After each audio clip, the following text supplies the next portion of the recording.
Good morning, everyone. Lee Henson here, President and Founder of AgileDad, and welcome to another edition of the Daily Stand-Up. Without any further ado, let's get started. It's Friday. We made it through another week. I hope that your week went as fantastic as mine did. This has just been an amazing, incredible experience, and we're so happy that you've chosen to join us for another week of podcast. We certainly appreciate you, and we appreciate the time that you take each day to carve out 15 minutes or less of your time to take in this material, and we hope that it's been uplifting for you and that it'll continue to be uplifting for you. As always, we're still going to stick to the topic of Scrum Masters, but I'm going to deviate a little bit away from Scrum specifically. I want to talk about the actual name Scrum Master, and I want your opinion. I want to know, do you think it's edgy? Do you think that it encapsulates what the role really is? What we found at AgileDad, and check this out, I've been teaching a Scrum Master course for a long time. And at first, I think people took that course because they didn't understand Scrum in general. They wanted to learn more about it, not necessarily because they wanted to be a Scrum Master, in which case I totally understood. I totally got it. I said, good on you, let's do it. But now that Scrum has been, part of the Agile movement for some time, and I hear people call each other, Master Agilist, or Masters of Scrum, or Scrum Master. It's hard to believe that I still get people who come to a Scrum Master certification class, and when I ask them what their title is, they're like business analyst or product owner. And I'm like, okay, I get it. You want to learn more about the role. But then they say, my manager sent me to this class so that I could master Scrum and go and teach everyone else about it. And I'm like, oh my goodness, are you kidding me? Little did they realize that it's a title and that it's one of the three roles that are responsible in the Scrum framework to help build high-quality products and services. Beyond that, though, now in these days of social injustice and regulation and trying to figure out, where we are as a people and what we want to do going forward, a lot of terms where we have master are going away. So the whole master-servant mentality, the whole master bedroom, I could go on and on. So this begs the question, is the name Scrum Master even appropriate anymore? Does it resonate? Does it mean anything? What exactly are you a master of? And does it apply, I guess is the better question. In rugby, you have the term called scrum back or half scrum. So you've got different titles there, which I totally get and understand. And since scrum came from rugby, that begs the question, do we go back to rugby terms and sort of incorporate the rest of the rugby terms? And I don't know if it was just a copyright infringement issue or some type of issue where they couldn't use the name.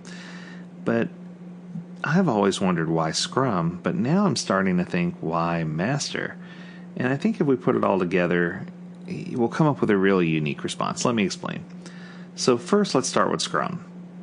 So somebody asked me, and I always get this question, is Scrum an acronym? It's got to stand for something. Everybody always asks me that. So I love to shock people. I say, yeah, it is actually an acronym. It stands for the Society for Complete Ruination and Undoing of Mankind. I said that slow so you can write it down, or at least take it to thought. The Society for Complete Ruination and Undoing of Mankind. That's Scrum, SCRUM. And people laugh, and I'm like, no, that's not really what it is, but sometimes I feel like it could be. Because if people apply this incorrectly, or if they don't take it with the associated seriousness that's needs to be taken when they go to incorporate it, they're not going to apply it correctly. So it brings on an interesting conundrum, right? But the term master is the one I want to focus on today. I don't believe that if you go to a certified Scrum Master class that it makes you a master of anything. And I don't believe the person who holds that title necessarily is a master at anything. So I'm looking for other words that we could use that would replace master that make sense. I had one of my trainers say, why don't we call it Certified Scrum Facilitator? And I said, that sounds a whole lot better, but sometimes the Scrum Master is not acting as a facilitator. So then I got, why don't we call him Certified Scrum Team Member? And I'm like, that's great too, but then it doesn't differentiate them from all the other team members. Then I had someone say, why don't we call him, and the list went on and on, as you can imagine. And over the course of about 30 minutes, because we never let a meeting go past an hour, we brainstormed and wrote down probably about 25 ideas of different things that you could call this position, this title. I had someone say, oh, we don't use ScrumMaster at all. We got away from that a long time ago. We call them iteration managers. And I'm like, oh, the last thing I want is to put manager back in the name, right? So it's interesting to me to see how this can change and evolve over time, but yet it hasn't. So the question that I'm throwing out there is there a better way? Is there a better name? Is there something else that we should be using? Is there something that I'm missing? Am I making too much out of something that shouldn't be made of at all? There's so many questions that remain unanswered, and I hope that as a community we can come together and get this figured out. Not because I believe the name was ever deemed to be insensitive, and not that I ever think that the name ScrumMaster was ever intended to say master and servant. In fact, if you look at the definition of a Scrum Master, many times people say that they're a servant leader, that they lose themselves in the service of others to help others be successful. And I think that that is the key to being a successful Scrum Master. But I think the problem is that we don't have all the information necessary in order for us to make a good, educated choice that would then resonate throughout the entire Agile community and help them better understand what other terms are available. We could go down the list with Agile Evangelist and Scrum Lord, and there's so many different titles. Scrum Vader. I've heard it called so many different things. Scrum Vader is probably one of my favorites. Luke, where's your backlog? It's so many things that you can do.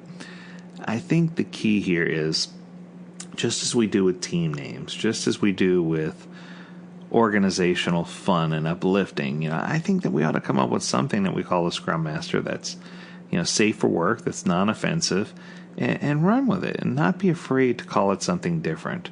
I think as part of the journey to become a good Scrum Master, one of the things you have to do is consider that you're never a master, that there's always something to learn.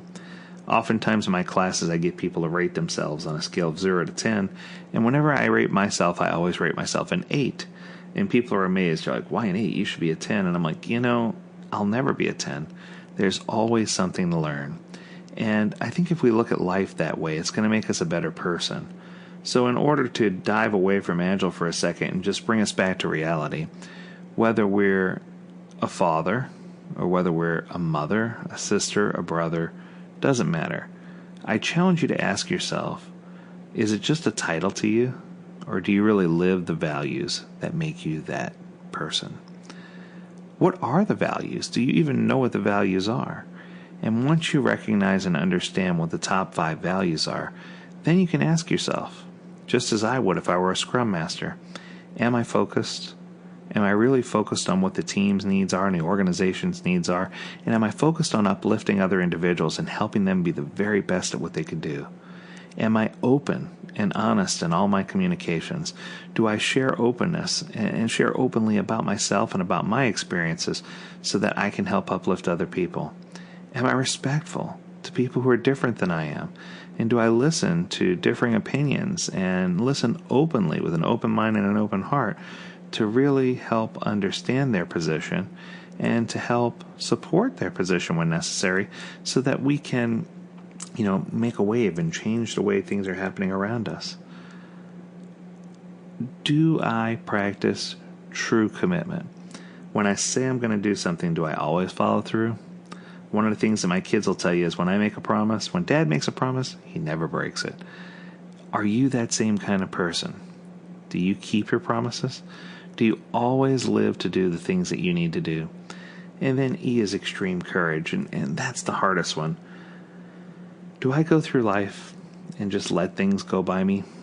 Or am I a social justice warrior? Do I stand up for those things that I believe in? Do I take a stance and let people know, hey, these things aren't right, or, I don't like when you speak that way, or when we do these things, it causes hurt, more harm than good. Let's find a way to bring it all together. And I think that if you take those values, the 5 values of Scrum, and you just apply them into your personal life, that what you'll find is you'll become a better person, And it'll help you, especially in these tumultuous times, to engage and embrace others and to be the friend that everyone needs and to really be that listening ear, because you never know. You can't always judge a book by its cover, and you never know when that friend's going to need someone to lean on.